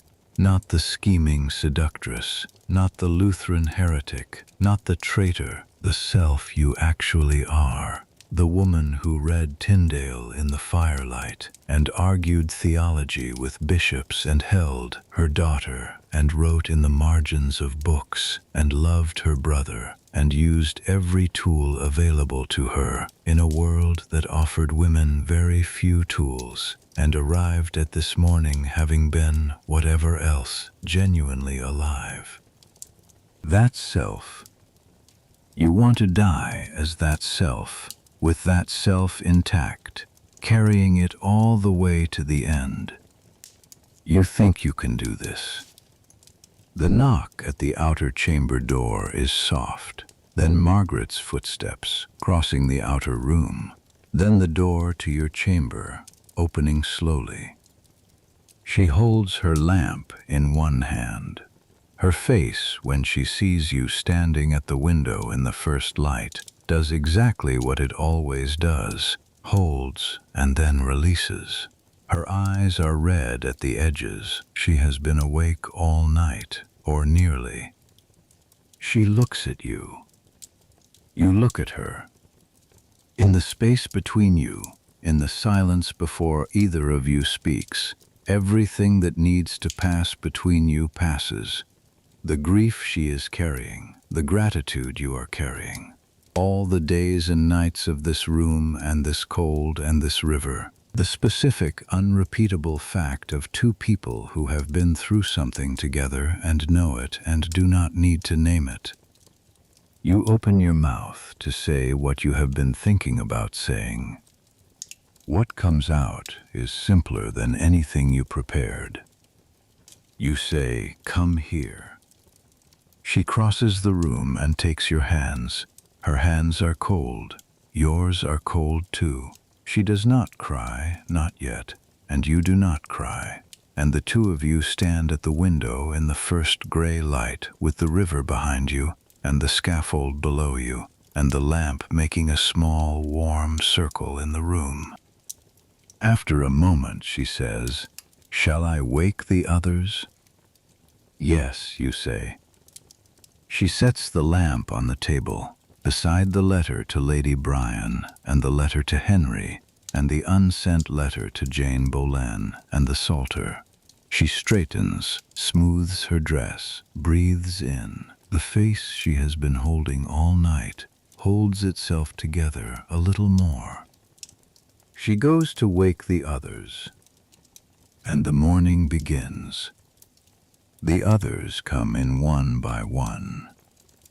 Mary first, then Anne, then Elizabeth. 3 women who have attended you through these weeks, who have sat with you in the nights and dressed you in the mornings and read aloud when you could not bear the silence and been quiet when you could not bear the sound. They come in with the same face Margaret wore, held together, eyes careful, the specific composure of people who have been preparing themselves all night for a morning they cannot prepare for. You look at each of them. They look at you. Nobody says anything for a moment. There is nothing to say that would not be smaller than what is here, and you have all learned over these weeks which silences to fill and which to leave. Then Mary says, "Shall we begin?" And you say yes. The dressing takes longer than usual because everyone's hands are careful, moving with the particular deliberateness of people who are trying to do this last thing well. Mary brings the gray damask dress from the chest and holds it while Anne fastens the back. Elizabeth smooths the skirts. Margaret ties the white linen collar at your throat. Her fingers are steadier than you expected, steadier than last night, and you think she has spent the dark hours of the outer chamber finding something to hold on to. You stand still and let them work. This is a thing you have always been good at, holding still while others attend to you, maintaining the correct posture without rigidity, being present in the room without making demands on it. You learned it first at Margaret of Austria's court, where a lady who fidgeted during dressing was considered poorly trained, and refined it at the French court, where the morning ritual of dressing a queen was itself a ceremony, layers of meaning inside every gesture. You have been dressed by women's hands for most of your adult life. You know how to receive it. This morning it means something different. You do not think about what it means. You simply let it happen. The hands, the cloth, the small adjustments of a cap over your pinned hair, the final smoothing of the damask at your shoulders. Margaret holds the small mirror. You look. The face that looks back is the face you have always had. The dark eyes, the long neck, the jaw that sets slightly when you are holding something in. You have been told this face is intimidating.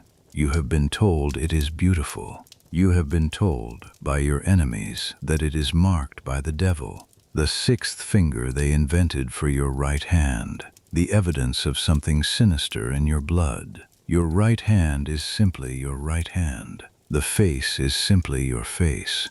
These things belong to you, and you are taking them with you, and they cannot be taken. You lower the mirror.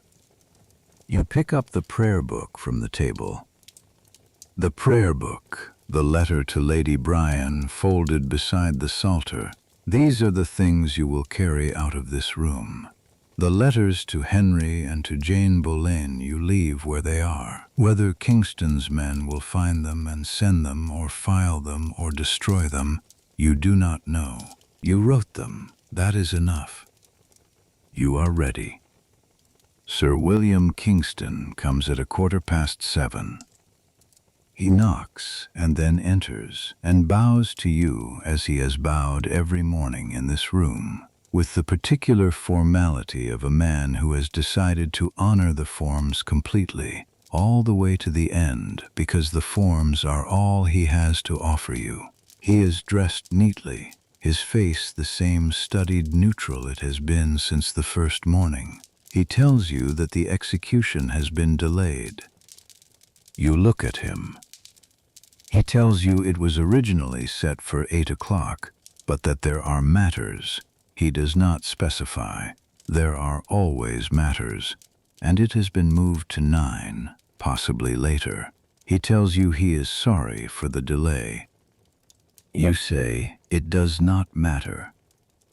And this is true, more or less. What is one more hour after all these weeks? What is the difference between 8 and 9 when the number at the end is the same? But you also know what an extra hour means in practical terms, which is that you have to go on holding yourself in the state you have built through this long night for one more hour than you planned. The holding is the work. The waiting is the work. The execution itself will be, in its way, the simplest part. Kingston withdraws. You sit back down. Your ladies arrange themselves in the room.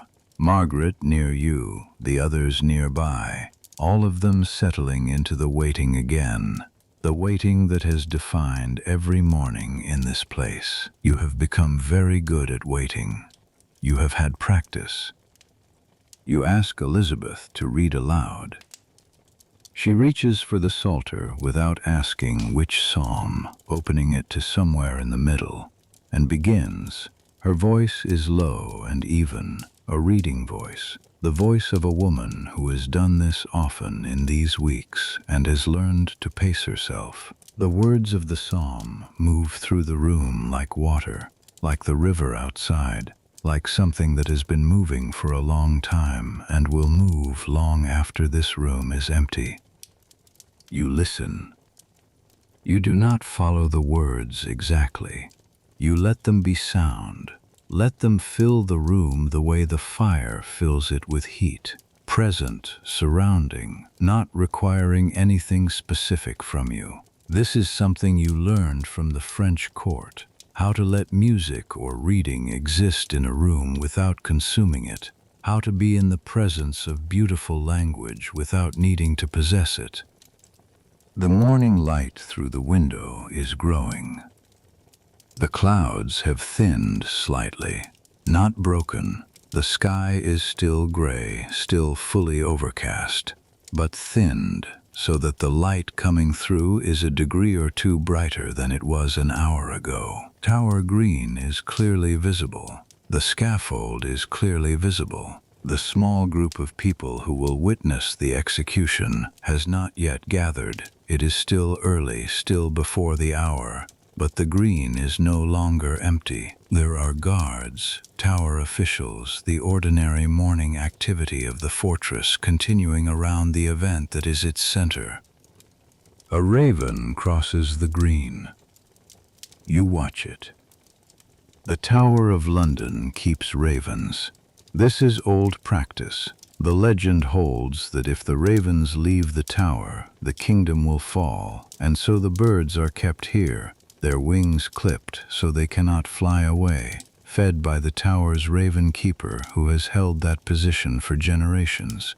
They are large birds, larger than you remember from before you lived here, with a particular quality of stillness when they are not moving. They stand on the grass or the stones with an absolute stillness that makes them look like they are listening. This one crosses the green slowly, head down, attending to something in the grass.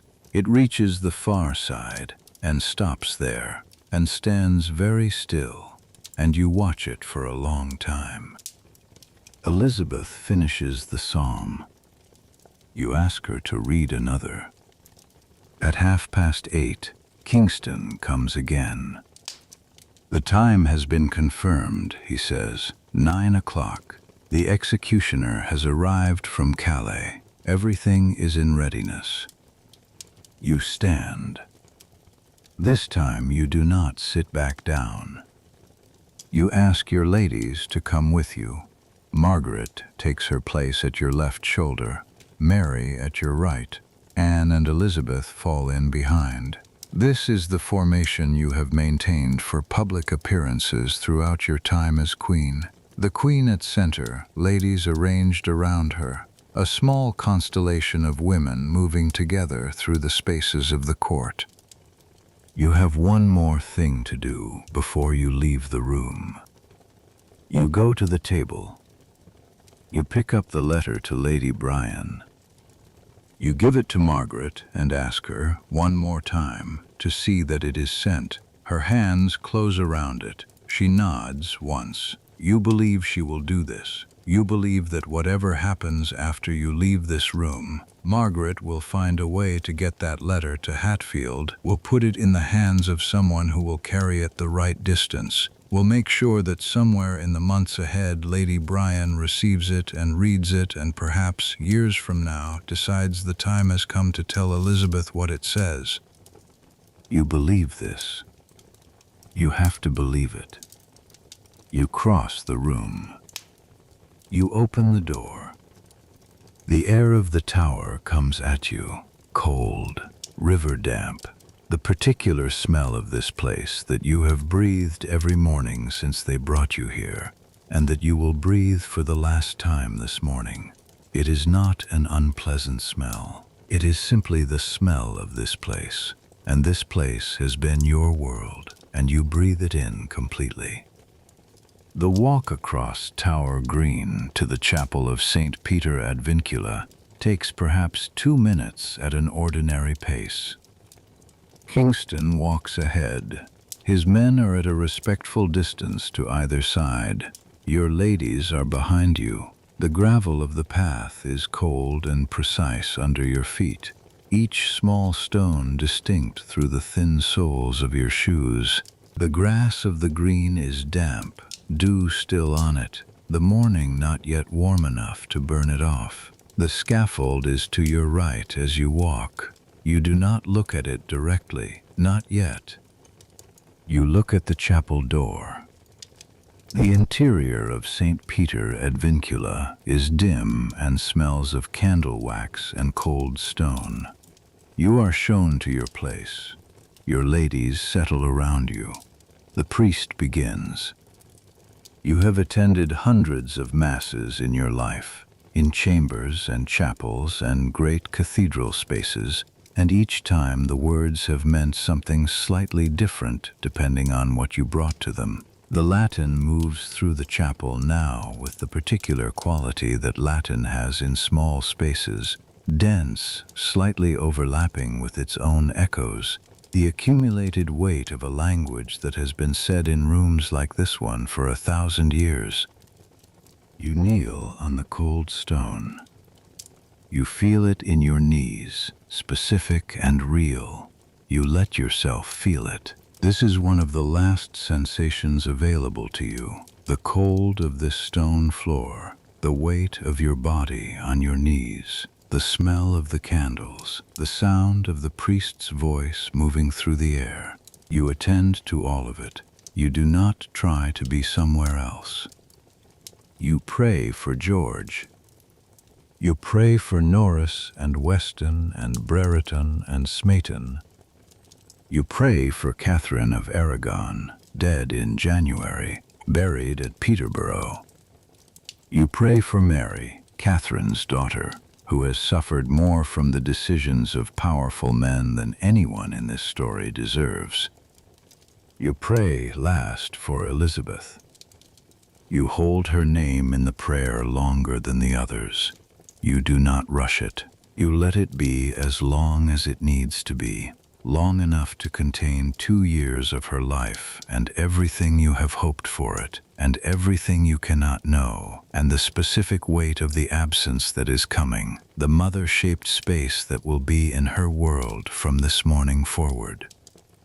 You leave the prayer open at the end, not resolved, not finished, just open like a door left ajar, like a window that will not close all the way. The Mass ends. You rise. Your knees ache. You do not show this. Kingston is at the door. The morning outside has not changed. Still gray, still May, still the particular flat English light that promises nothing and asks nothing. But it is fully morning now, the night completely gone. The city awake and going about its business 8 miles downriver and right outside these walls simultaneously. You can hear London existing faintly through the stone. You walk out of the chapel. Tower Green is in front of you. The scaffold is in the middle of it. And for the first time this morning, with the cold air on your face and the gray sky above you and the raven still somewhere on the far grass and your ladies behind you and Kingston's men to either side, for the first time you look at the scaffold directly, fully, without looking away. You look at the steps. You look at the platform. You look at the space on the platform where you will stand. And then you begin to walk toward it. The gravel is precise under your feet, the damp grass to either side. Your hands are steady at your sides, the prayer book held loosely in your right hand. Your chin is level, your back is straight, not rigid, straight, the way a person is straight when they have decided something and are moving toward it, when there is no longer anything to decide. You reach the steps. You put your foot on the first one. The wood is solid, new, freshly planed, without flex or give, 4 feet high. You have counted the steps in your mind many times in 19 nights, knowing there would be 5, and there are 5, and you climb them one at a time, steadily, without rushing and without hesitating. You step onto the platform.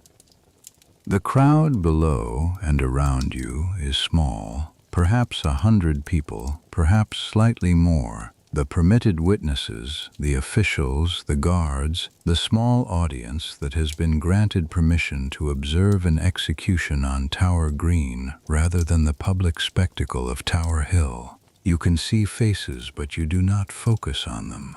You take them in as a group, as a presence, as the human fact of being witnessed. You turn to face them, and you begin to speak. The crowd below and around you is small, perhaps 100 people, perhaps slightly more. The permitted witnesses, the officials, the guards, the small audience granted access to an execution on Tower Green rather than the larger public spectacle of Tower Hill. You can see faces, but you do not focus on any particular one. You take them in as a group, as a presence, as the human fact of being witnessed by strangers on the most private morning of your life. There are women in the crowd. You notice this. Women of the court, some of them, you can tell by the quality of their dress, by the way they stand. Some of them you know. Some of them are simply here because they were permitted to be, or because they wanted to see, or because being present at such a moment is one of the ways history is witnessed and carried forward. Women have always been in the crowds at these moments, watching what happens when power decides it is done with someone, memorizing the details, taking them home. You are glad they are here. You want someone to see this clearly. Kingston stands to one side. The executioner stands behind you on the platform, slightly to the left, slightly back. You have not looked at him directly. He is a man doing a job, and the job is this, and he has come from Calais because he is the finest at this particular work, and the finest means it will be done with a single stroke, and you will not have to wait through failure. One stroke. This is the mercy in it. The English method, the axe, the block, kneeling forward, can go wrong, has gone wrong in ways that court accounts do not forget. The sword from behind, horizontal, is cleaner if the swordsman is skilled. He is skilled. He was sent for specifically. You have the speech ready. Every word considered over 2 weeks, tested against different possible readings, adjusted for different possible consequences. It is designed to do several things at once, to satisfy the formal requirements of a public execution, which include acknowledgement of the law and thanks to the king, to leave no political opening that could be used against Elizabeth, and underneath all of that, to be something you can actually say with your voice steady on this platform as yourself. You take a breath. Good Christian people, you say, I am come hither to die, for according to the law, and by the law I am judged to die, and therefore I will speak nothing against it. Your voice carries clearly. The morning is still, no wind. The enclosed space of the green holding sound, the way enclosed spaces do. The crowd is completely quiet. I am come hither to accuse no man, you say, nor to speak anything of that whereof I am accused and condemned to die. But I pray God save the king, and send him long to reign over you. For a gentler nor a more merciful prince was there never, and to me he was ever a good, a gentle, and sovereign lord. These words are for Elizabeth, every one of them chosen for her. So the record is clear, the door left open. The daughter of this woman not made to carry her mother's final words as a weapon or a wound. And if any person will meddle of my cause, you say, I require them to judge the best. That last sentence is the one you added late. Not a denial, not an accusation, just judge the best. Let those who come after bring what they bring, and look at what was here, and judge accordingly. You look out over the crowd one last time. You see your ladies at the foot of the scaffold. Margaret is there, her face held, the letter to Lady Bryan somewhere on her person. She will send it. You believe this. You turn to Margaret. She comes forward and removes your cap. Her movements are practiced. You have discussed this, the mechanics of this moment, what needs to happen and in what order. She does it exactly as discussed. Another lady comes forward with the white linen blindfold. You bow your head slightly to let her tie it. The cloth settles over your eyes. The world becomes dark. Not frightening, simply dark, the way a room is dark when the candle goes out. You breathe, your hands hold the prayer book by habit, the worn velvet familiar under your fingers, the weight of it real and small and yours. You hear Margaret step back. You hear the crowd settle into its final stillness. You lower yourself to your knees. The boards of the scaffold are solid under you. You feel the grain of the new wood through your skirts. You fold your hands and hold them still, and you are kneeling in the dark, with the river beyond the walls, and the city awake, and the sky full of May above everything. You think of Elizabeth, 2 years old, at Hatfield, reaching for the roses that are not yet open. She will open them herself one day. She will stand in gardens of her own and reach for things, and they will open under her hands. She has that in her. You have seen it. You hold this. The morning is very quiet. The sword will come from behind. You will not hear it. You breathe in. You hold the breath. You wait. The city does not stop. This is the first thing. London, on the morning of the 19th of May, 1536, continues exactly as it was before. The markets opening, the boats on the Thames, the bells from 100 parish churches marking the hours, the ordinary noise of a city of perhaps 60,000 people going about the work of being alive. Inside the tower, on Tower Green, something has ended. Outside the tower walls, in the streets and yards and lanes and along the river, nothing has paused for it. This is not indifference. Some people know. Word travels fast through London when it involves the crown, through the networks of servants and merchants and clerks and the people who carry letters, through the watermen on the Thames who hear things from every shore.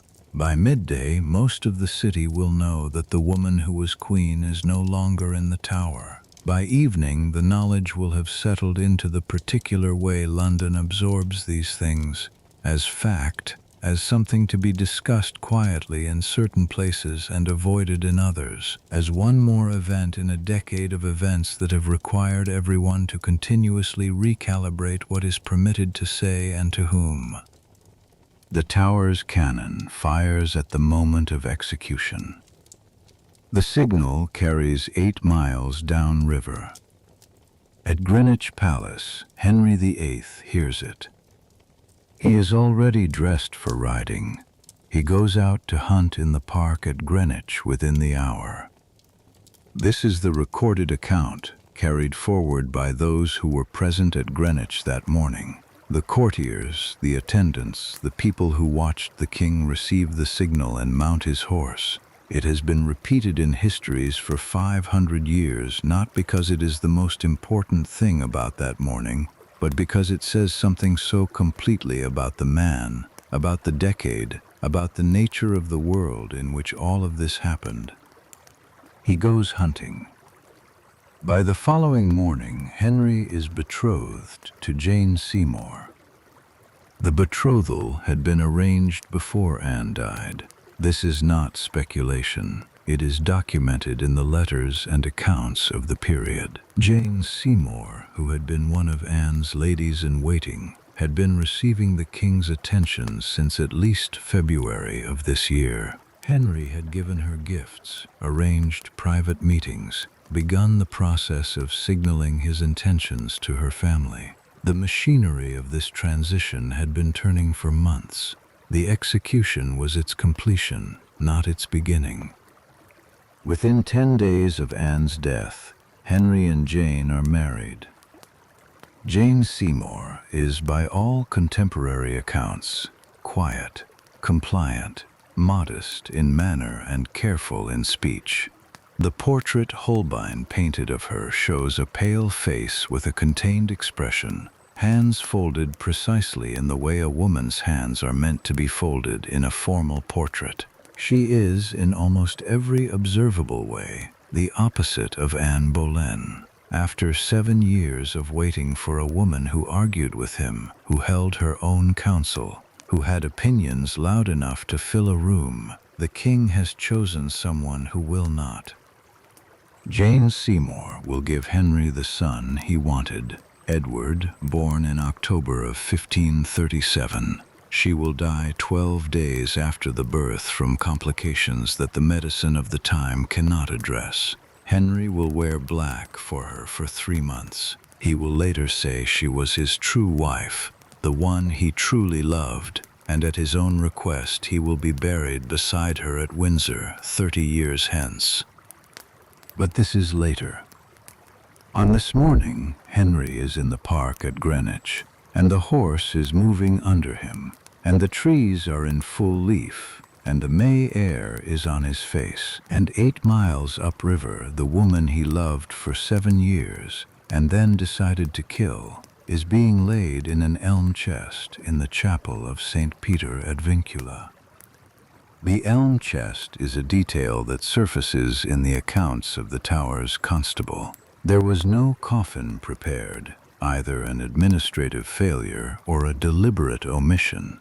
A chest from the Tower's stores was used instead, the kind ordinarily used to hold arrows. The burial was conducted without ceremony, without a stone marker, without the formal mourning that would attend a recognized queen. She is not a recognized queen anymore. She was stripped of that title at trial, declared never to have been legitimately married to the king, her daughter simultaneously declared illegitimate, so she is buried as a marchioness in a chest meant for arrows in the stone floor of a Tower chapel beside her brother. Sir William Kingston oversees it. He oversees it with the same careful attention he has given to every aspect of this matter, methodically, correctly, without visible emotion. He is a man who has learned in a long career in proximity to power how to do the difficult things that power requires without letting the difficulty show. He will remain Lieutenant of the Tower for another 4 years, until 1540. In that year he will escort Thomas Cromwell to the scaffold on Tower Hill. Cromwell, who constructed the case against Anne Boleyn, who built the evidence and managed the trial and smoothed the path from arrest to execution, who will himself be arrested on charges of treason and heresy and brought to this same tower. Cromwell will die on the same hill where George Boleyn died, 4 years and 2 months after Anne's execution. The river moves through all of it. Now go to Hatfield. Elizabeth Tudor is 2 years old. She is in the garden of Hatfield House on this morning. May in England is the month when gardens become possible again after the grey months, and the household takes her outside when the weather allows. The garden is walled, roses not yet in bloom, kitchen herbs, a small pear tree. The morning dew is still on the grass. Her governess, Lady Margaret Bryan, is nearby.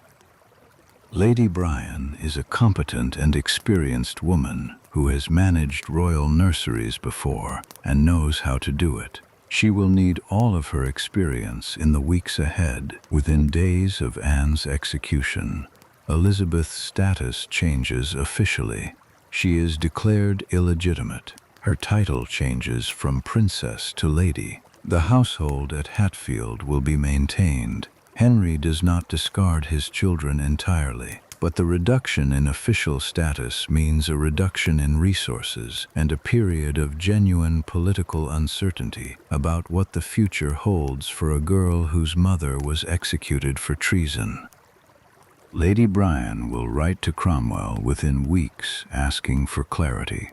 The letter is practical and slightly desperate, as such letters always are, someone trying to do their job correctly when the rules governing the job have changed without notice. She asks about Elizabeth's clothing allowance. She asks whether the child should still be addressed as Princess. She asks, in carefully indirect language, what she is supposed to tell the child about what has happened. There is no record of Cromwell's reply. Elizabeth does not understand any of this.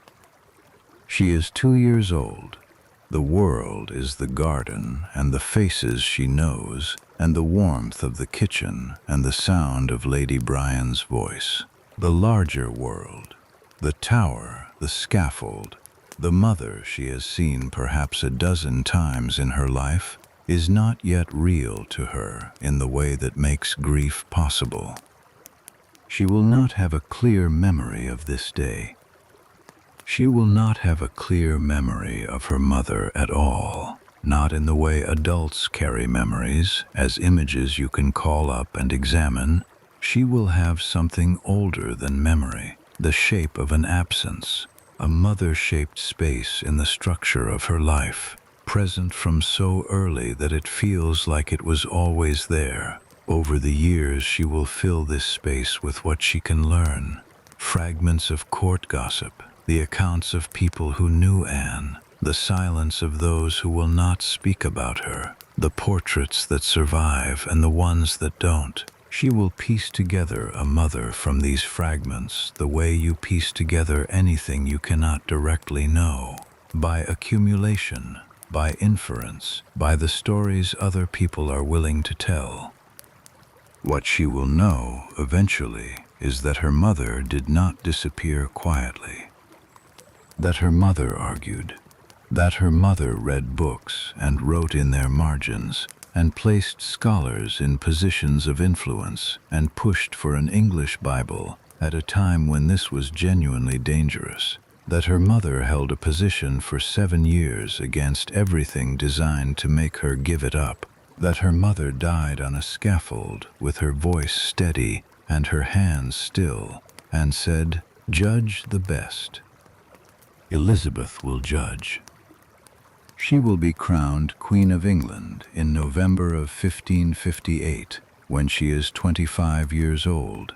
She will reign for 45 years. She will preside over what later centuries will call a golden age. Shakespeare writing his plays, Drake circumnavigating the globe, the defeat of the Spanish Armada in 1588, the flowering of English literature and music and exploration that makes the second half of the 16th century feel, from the distance of later centuries, like a moment when something extraordinary was possible and people reached for it. She will never marry. This is one of the most discussed decisions in English history. The explanations are various and probably all partially true. Political calculation, a genuine preference for the power that wifehood would compromise. The clear-eyed assessment of a woman who grew up watching what happened to the women her father married. 6 wives, 2 executed, 2 divorced, 1 dead in childbirth, 1 who survived by outlasting him. Elizabeth watched this. She grew up inside it. She chose differently. The Elizabethan age.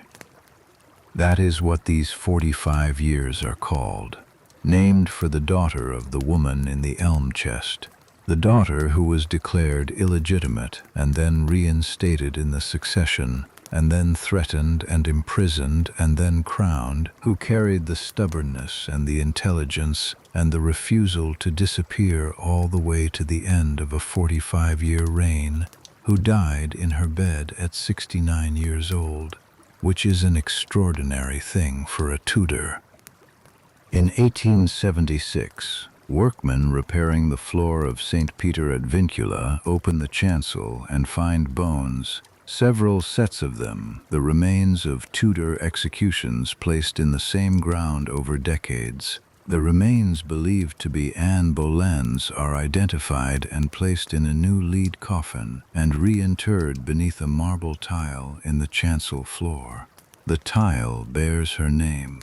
The inscription is simple: Anne Boleyn, wife of King Henry VIII, executed on Tower Green, the 19th of May, 1536.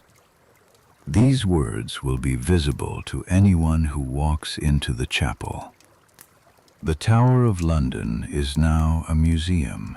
Approximately 3 million people visit it every year. The Chapel of St. Peter ad Vincula is inside the tower walls, accessible on the guided tour of the Tower Green precinct. Tour guides stand on the green and tell the story. They point to the chapel.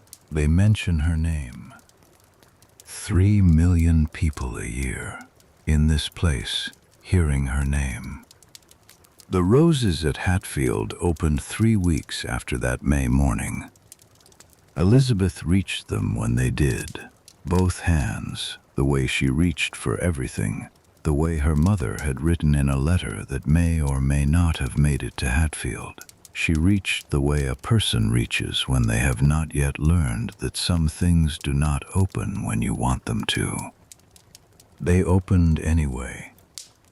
Thomas Cranmer, the Archbishop of Canterbury, who had crowned Anne Boleyn in 1533, wrote a private letter in the days following her execution.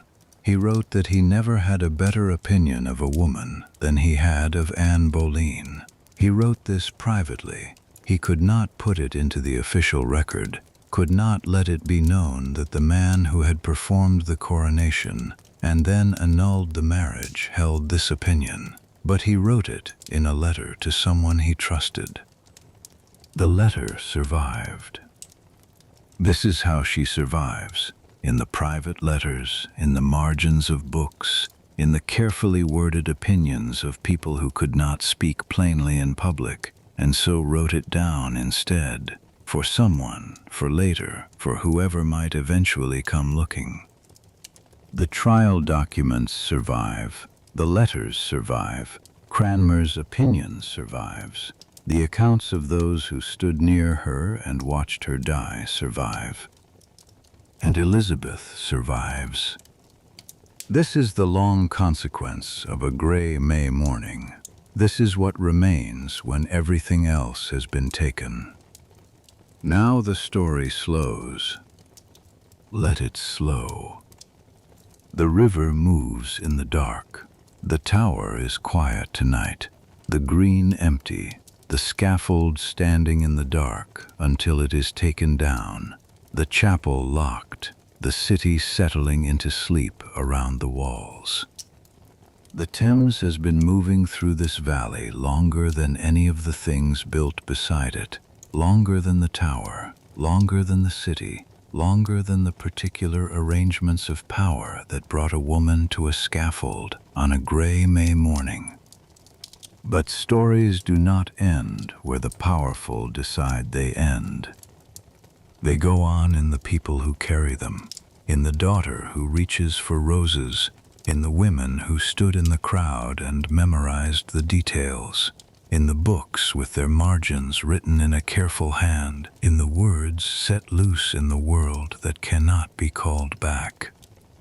Let that carry you now. Let the river carry you. The current is slow, and the dark is full, and there is nothing left to do now but rest. The tower is far behind you. The water is here. The city sleeps. The river moves. Let your breathing slow with it. Let the morning be far away. There is nothing left to hold tonight. Just the dark. Just the sound of the water. Just this long, quiet passage through to the other side of the night. If you found yourself here, carried along by history into sleep, this is Quiet History at Bedtime, and a subscribe means more than you know. Good night.